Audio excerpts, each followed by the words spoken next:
Hey everybody, thank you for joining me this evening for Monday Night Mini Teachings with Kelly Ray and the Taurus School of Wisdom.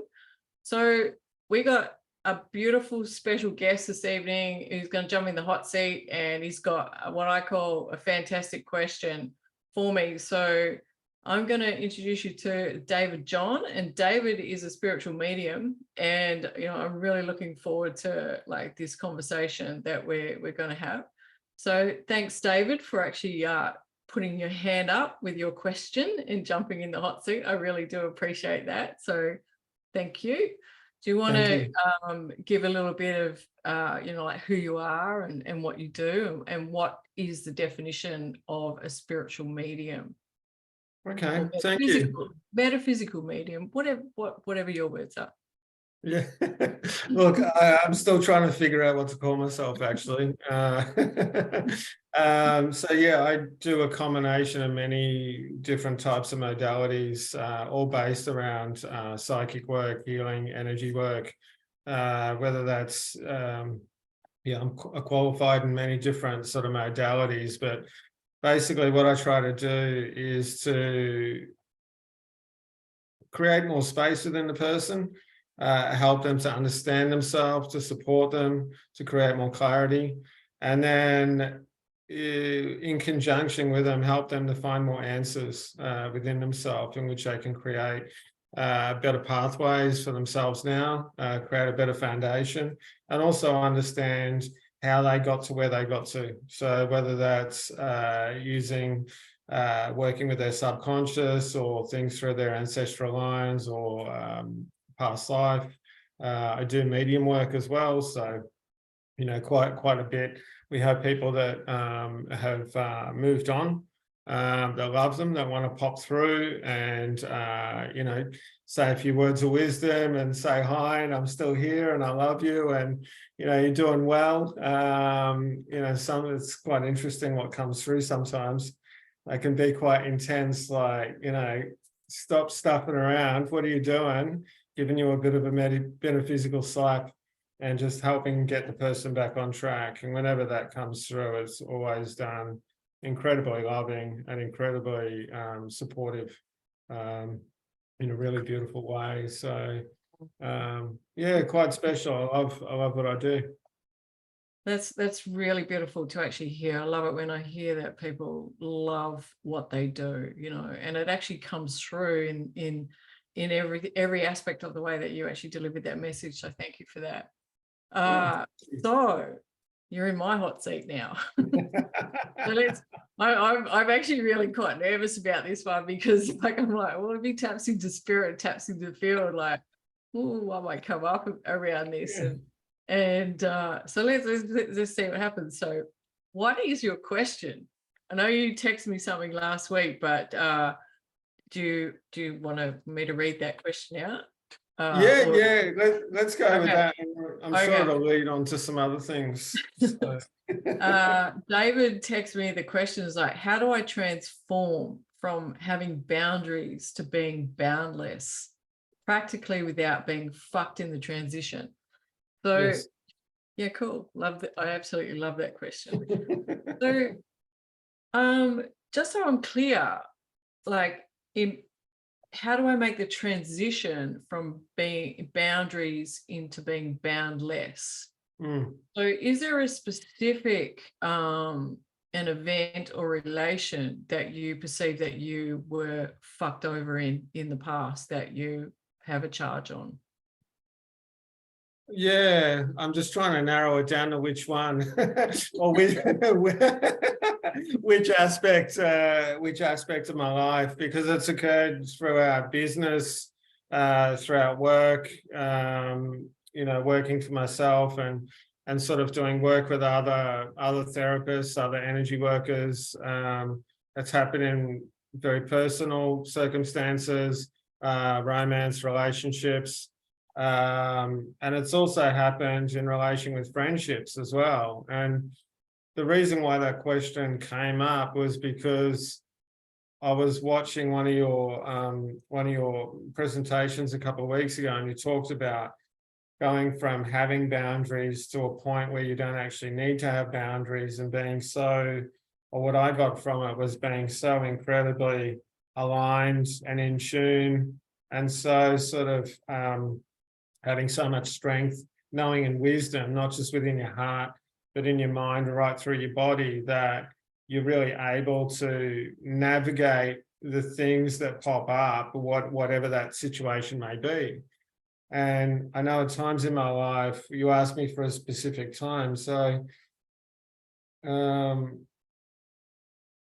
more getting drawn, this is funny actually, I'm more getting drawn to personal things. So just to put in a little bit of context, so I was always giving, I'm always, was always giving, it's just kind of happened all the time.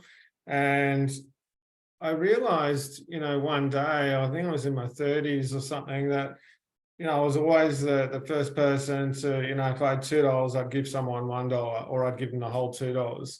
If I had, if a mate was in trouble, they could sleep on my couch for as long as they needed, never pay rent, never buy food, never do anything. And always did this. And I realized after a while that even though it was great to help people out, what I actually found was that I wasn't really, getting the fulfillment within the relationship that I was really looking for. I was looking for a lot of openness, a lot of love, a lot of reciprocity between both persons. And what I found was that there were quite a lot of times that people took advantage of me, where they just sort of took stuff and then just left, and wasn't actually into that giving and receiving. And I just started feeling like a bit of a doormat. And so I started sort of getting a lot more clear around that, which really came into my work within my career, about being comfortable or starting to create boundaries which are going to keep me in a safe space, are going to allow me to give the person my absolute best, but at the same time not allow myself to be in a position where people might take advantage, they might take things out of context and be disrespectful. And so with that too, I feel like if people don't respect the relationship or the boundaries or what they're receiving, that they don't value it. And that's what I've found both in my personal life and on my journey through being a therapist as well, that I've had to tighten up my boundaries around that quite a lot, actually, to make sure that I feel valued, and then I can give the people 100% value as well. Oh, thank you for that. Sorry, that was quite long. It was quite comprehensive, but not a problem. There's a few things that I've listed down here relative to that is, so the first thing, that any time that we get fucked over in our perception, it means that we have actually subordinated to somebody else's values. Yes. in the expectation, which is unrealistic, that we are going to actually receive something in the future, which is what we call a hidden agenda. And so therefore we become altruistic, and we give parts of ourselves away, but it is in the unrealistic expectation in the future that we are going to receive something in fair exchange. And so inside of that, when we don't communicate authentically in that moment, we have an imbalance that is actually occurring in terms of natural law. And so therefore you're actually separating the two parts of the poles of, we could say, altruism and narcissism. So the other person that is fucking you over is actually playing the other part of the pole. So therefore in nature, it's still whole. So we have the altruistic component and the narcissistic component. So the altruistic is actually giving, and the narcissistic is taking, yes, or receiving. So therefore it is still in balance relative to nature, but yet it's our perception that doesn't actually see that that balance is occurring and how we are contributing to that. So the purpose of our sensational feelings that we actually get, which we could say become anger, frustration, resentment, and shame, and then guilt actually stems from that particular place. The purpose of that is for us to come back to being congruent and authentic with our axiology. Now, our axiology is our authentic values of who we are and what we are here to actually provide service to and for, right? So when we actually stay in alignment with that and we link everything to and from that particular place, then we don't need to have boundaries put in place, right? Does that make sense?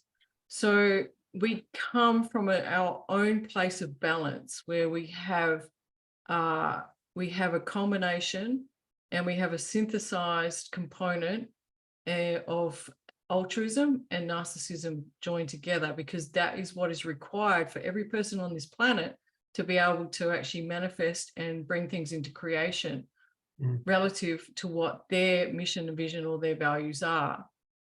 So anytime that we are being altruistic and hoping, I call it hoping is the opium for the masses, hopium, in exchange that if we do something now, we're going to get something in the future. And we've been conditioned to actually think that relative to theology and religion, it's better than to give than receive. Bullshit.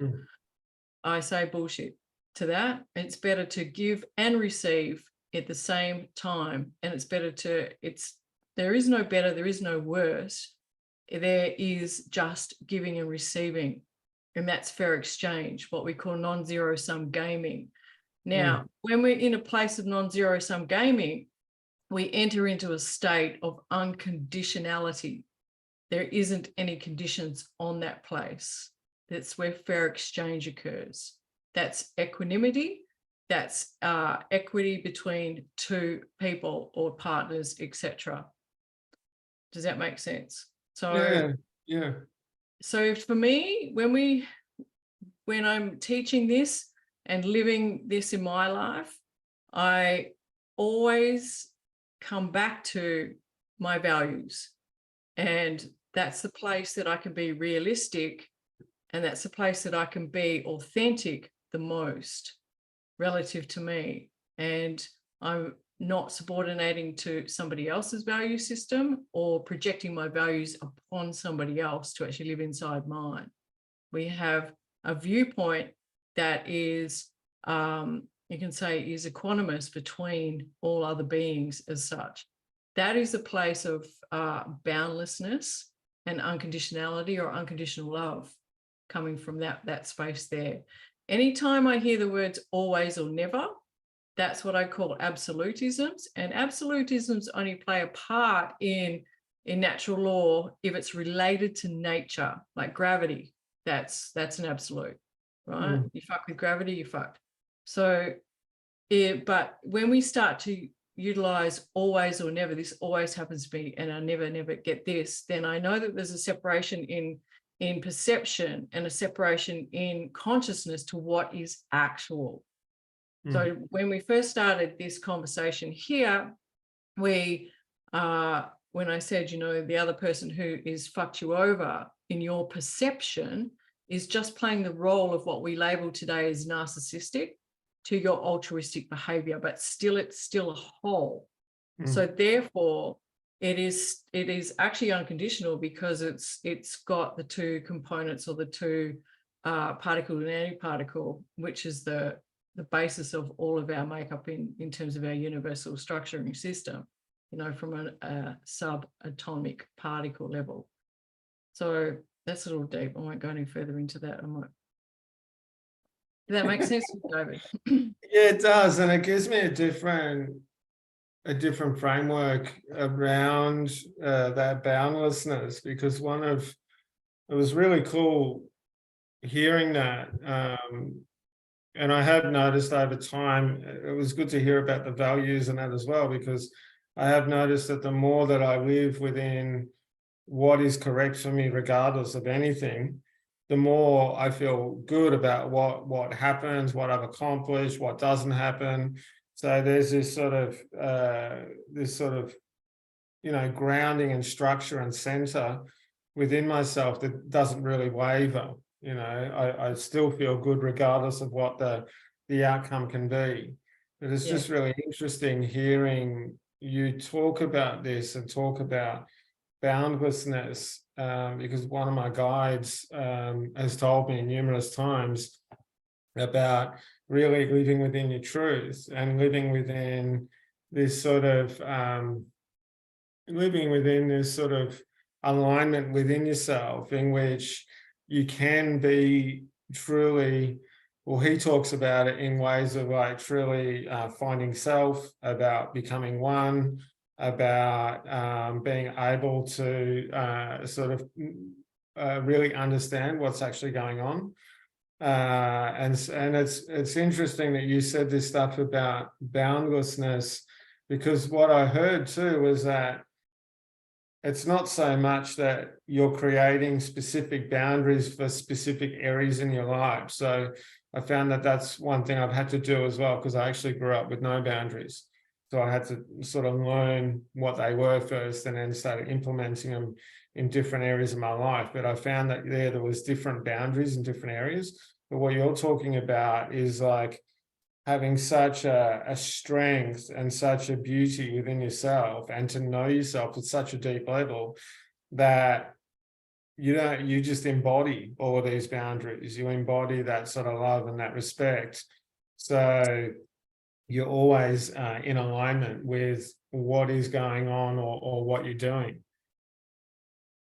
Yes, when you have a superconscious awareness, or you have the ability to actually stay as close as you can to a state of presence and have governance over your perceptions, or governance over the three aspects of mind, right, that tends to run the show sometimes. Like we find ourselves in our cortical brain, or the limbic system. So generally, when we are operating from a place of judgment, we're separating those two aspects of our brain or our mind, and we're coming from a place of self-preservation. And that's our limbic system that is online. And so therefore, that's where the perception of boundaries actually start, is from the limbic system, where we perceive that we need to create an aspect of safety because we feel threatened, or we feel challenged or judged or fucked over by something or someone. But I'm contemplating whether to go here or not on this. It is probably a little deep, but I'm just going to throw it in here. What we ultimately observe in perception may not be true. It is actually an illusion until we actually integrate and synthesize the truth, right? So what we observe is not nature, it is in itself, but nature exposed to our method of what we're actually questioning. So we actually our reality is mostly subjective. Does that make sense? So when we talk about reality, we mostly look at it doesn't exist. It's mostly subjective relative to where we are in states of consciousness or awareness or states of presence, to being able to understand that when we observe things, we're going to be observing things relative to our subjective biases, the way that we filter through our system. And that stems from our value judgments or our axiological judgments on how we actually view the world, right? So most of those particular things in those moments don't actually exist. They're mostly subjective relative to our biases. So when we can look at things objectively, and this is where the unconditionality happens and the boundlessness happens, where we can actually observe and perceive things that from an objective state of mind, means that we get to see and we get to perceive and we also get to feel all of those three things together. And so therefore it becomes objective, and an objective state of awareness is where we activate the superconscious mind. And that's where I perceive we go into the, you know, the essence realm, the essence, the soul essence realm. And it's massless and chargeless, and it has no space and time there. So it's a pure state of presence. And we could say it's a light moment. And so anything that doesn't hold any kind of weight, massless and chargeless, no space and time, is boundless. And anything that has charge or space and time is boundaried, which is only through our perception that creates that. That is based from our judgments. Now, so we have to potentially look at the existential self, which I come back to. The existential self is our limbic system, or the feeling body, the matter body, that is giving off these illusions. They're illusions. These perceptions are illusionary. They're actually not real. They're what we call reality, but they're not actuality. So the feeling body within us is not a truth.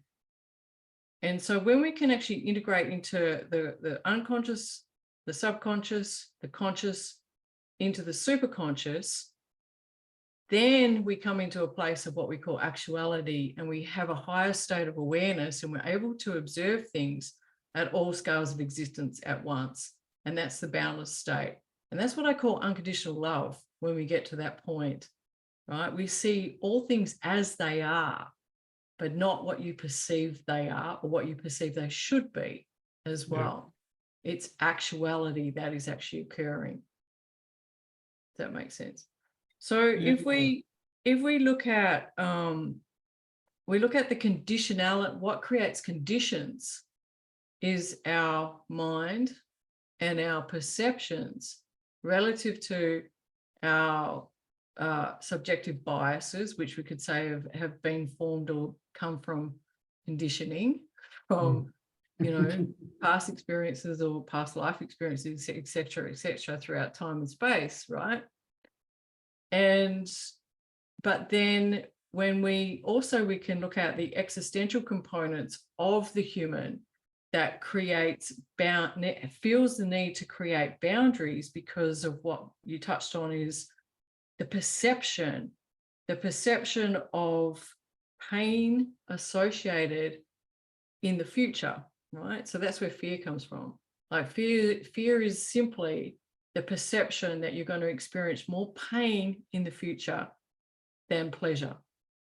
And we have also an imagined component. That's an imaginary because it hasn't happened yet. So therefore it's not real, it's an illusion. And so when we have an awareness and we can bring ourselves back to a pure state of presence and ask the simple question, where is the opposite also true in this moment? Then we step into a place of unconditionality. And we also, when we can see that everything serves, everything is here for a reason, good, the bad, the ugly, the fun, the joy, everything, the shit times, the people that fuck us over in our perception, the people that, love us unconditionally and altruistic and give us many things, and the people that take many things from us, when we start to see that there's a balance that's actually occurring in nature in that format. And that is for the master who is able to actually master and govern their own emotions and govern their own perceptions. Those particular things serve. It serves you because therefore you become boundless and impervious to outside assault, I call it, or you become less reactionary. So your reactions and your sensational body is absolutely there to actually serve you, that you having balanced perceptions relative to your values. And the service of that is to go, hey, come back to presence, like come back to asking questions, come back to being aware, more objective than subjective, and look at what is actuality relative to the perception of reality. That was a mouthful. Hope people don't get to misunderstood that. So some of the things that I might riff off on here might sound a little abstract, but my intention here for yourself, David, and for all the other viewers and listeners is to expand your awareness and consciousness to be able to ask what I call quality questions. And when you can ask a quality question, you will expand your sense of consciousness and your sense of wisdom to be able to assist you in your evolutionary growth of life. Did that help? Any questions? Dude, I've got so many from that. If I actually wrote them down, I'd have about 10 or 15 because I just kept getting, information and, sort of just through listening to you, getting information from spirit as I was listening to you, stuff that was coming up from inside about my own personal experience. I got a lot of questions. I'll try and filter them down a bit. It's okay. Two of the really big ones that came up, or things that was more memories. I had this experience once when it's happened a couple of times in different ways. So basically where I went back to a particular time in my life. It was when I was young. It was a very difficult time. There was a lot of abuse and trauma going on. And I got to experience it from a separate point of view. And so I was able to see from the perpetrators or the person, doing the abuse from my own perception. And then from a perception of actually seeing how that person actually got to that point and why they're doing what they're doing.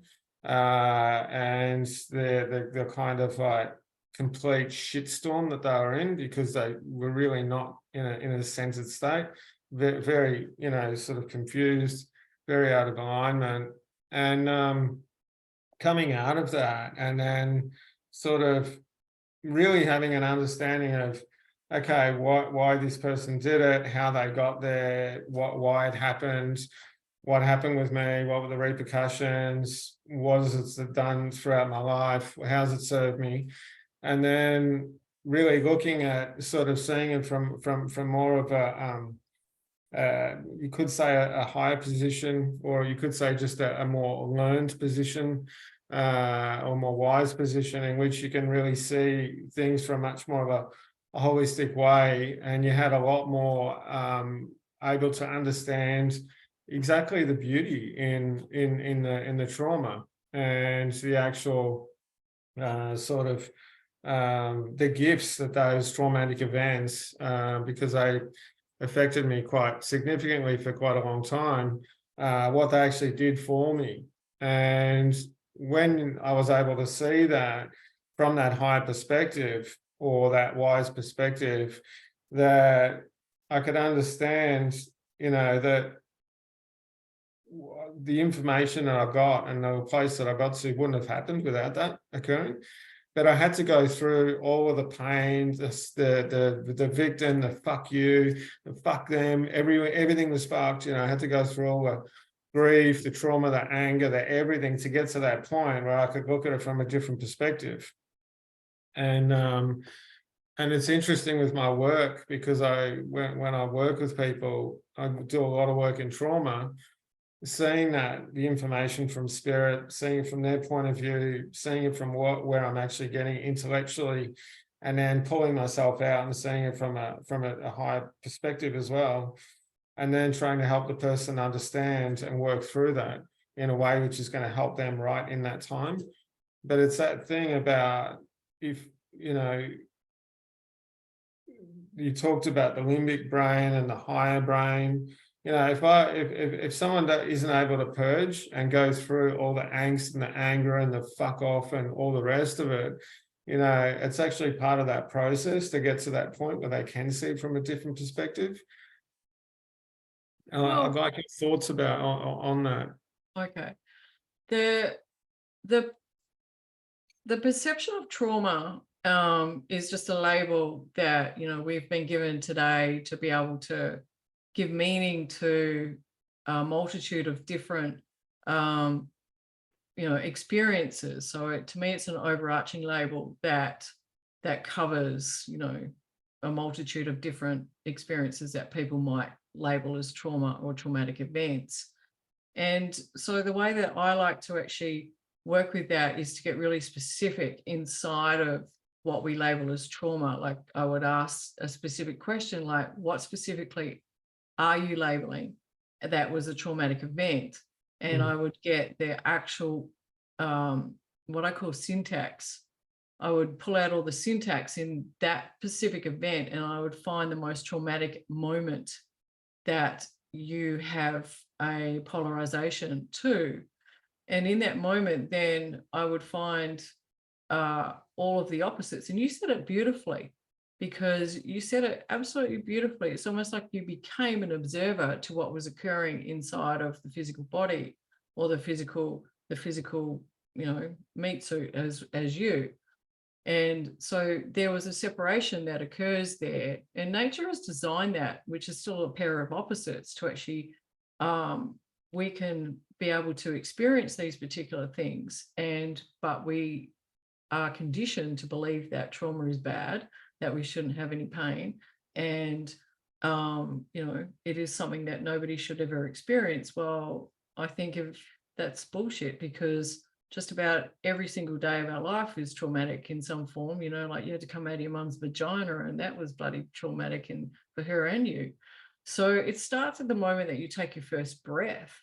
And then over time, it has been what I call misconstrued and polarized into something that shouldn't happen to humans. But when we can go into it and we can find, and I loved your words, you know, like to see the blessings that actually came from those experiences and how they assisted you to where you are today, we start to actually see that these challenges that we could say spirit source, whatever you want to call it, has given this vessel, this soul, or is it our soul that's directing it, the opportunity to go through these particular events to assist them in an adaptation process relative to evolution, so that you are here for, I'm getting goosebumps, you are here for a particular service to be able to assist others through these particular you know, experiences. They're just experiences. But when we can actually see that, you know, from that observer effect, that we see all things that are actually occurring, including the person that you call as a perpetrator and you as a victim, we can see all of the meaning and the purpose behind it. That is a holistic state, and that is an unconditional place. And therefore, the trauma won't have any boundary on you.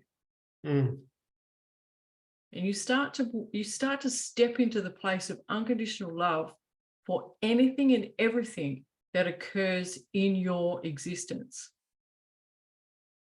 by simply asking the question, where is the opposite also true? If you find yourself going, oh, you know, this shouldn't have happened to me, then, you know, just flip it the other way for the moment. Like, why did this happen to me? What is it happening for me? And then in the work that I do is actually going, like I said, we go specifically into the moment and we pull the syntax out. And in each individual moment, just like if we were watching a movie, I get you really present in that. And then I will draw out the equilibrating complementary opposite that is actually happening inside of that perception of that traumatic moment. And inside of that, then it equilibrates and neutralizes your perception. So therefore, it actually takes the space and time out of your mind because all traumas are relative to space and time in the past that are holding condition over you right now. And so if we go back, I can neutralize that space and time. So therefore it doesn't have any weight in you anymore. And that's where we birth that light, and we become more conscious and lighter and vibrant. And we still have the elements of, all of the emotions that Mother Nature has designed us to experience. They're still there, but now we have a greater sense of understanding of what they are there for, to provide us with that. So when we look at the word trauma, I say, let's bring out the terrific part of the perception of your trauma. And when we start to actually see that all trauma is an illusion, now this might piss some people off, and I hope it does, so that they actually get an understanding of what I'm trying to get across here, is that all trauma is an illusion based on your subjectively biased perceptions. And when we can step out of that and we can look at it now objectively awakened observations, we bring love into our heart, and we have an unconditional place of actually observing that particular event. Then we are no longer a victim of our history. We become a master of our destiny. And then we start to actually evolve. And I love to say that those subjectively biased illusions that we label trauma can be evolutionary adaptations to help you survive until you are ready for the truth of love, unconditional love. And that's where we start to thrive. Yeah, it's really interesting what you're talking about, because it's funny, every time you speak, I'm like, okay, cool. I just need to sit on that just for a little while. I need to go through it again just so I can really process it properly before I speak, because I feel like that there's a lot of really beautiful beautiful wisdom in what you're talking about, because it does relate to that boundless state, the boundary state, the state of, because you're completely right. Like when, I am very, very lucky with my work, because I'm able to work with people and really connect with them on incredibly deep levels, and I'm able to experience things that I'd probably never be able to experience if I didn't work with spirit and I didn't work with people, and they didn't give me the go ahead to, really connect with them in a very deep and very emotional, in a very emotional way. But in that sense where, sorry. I do, because I've actually, spent some time with you as well, it is a beautiful gift that you have, and being able to step into that spirit-based observer, like to step into the soul realm or the spirit realm and observe. I believe you have a gift to be able that you can see and observe all things at multiple scales of existence. And that is definitely a service to others, to be able to, tap into that wisdom that you do share as well. Thank you. Thank you very much. Yeah. I'm like, oh, wow, that's quite beautiful. It was really nice to hear. Yeah. It's interesting too. You talk what you just said and what you were talking about before, and about the fact that when you're in those places, like where there is quite a lot of intensity and emotion, and there has been some very difficult traumatic events, or a lot of people going through some very incredible grief or whatever it is, when you get to that point and you're working with them, you do get to this space where there's no time, there's no space, there's no weight, there's no nothing.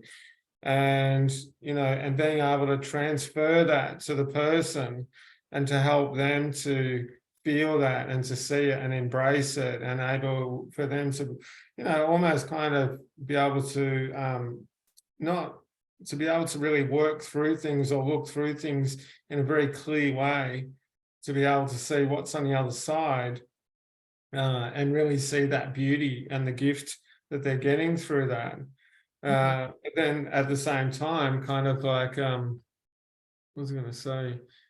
Be able to do that from a human lens at the same time. So you kind of, you're not off with the fairies, you're not, stuck in your shit. You kind of somewhere in between, where you've got this beautiful clarity, and people can start to really open up their heart and go, okay, fuck, there must be more going on here than what I thought had been going on this whole time, and able to open themselves up. And I know at those times, or when that happens, it's not just healing for that person. It's healing for me, but it's healing for anyone who's ever connected to them. It's so beautiful. And I see this all the time when I do medium work. Oh, I love this, because this is like really stepping into my love of like quantum entanglement, right? And we start to actually see at all scales of existence that we are all entangled, and we call it, in all vector directions. Then we start to see that as you're actually integrating, like the words I use is integrating perceptions into a balanced place, or to a full state of consciousness, awareness, unconditional love place, then those that are associated to that perception or charge that you've held judgment on, you're also equilibrating and integrating that for that particular person or quantum entanglement that you have.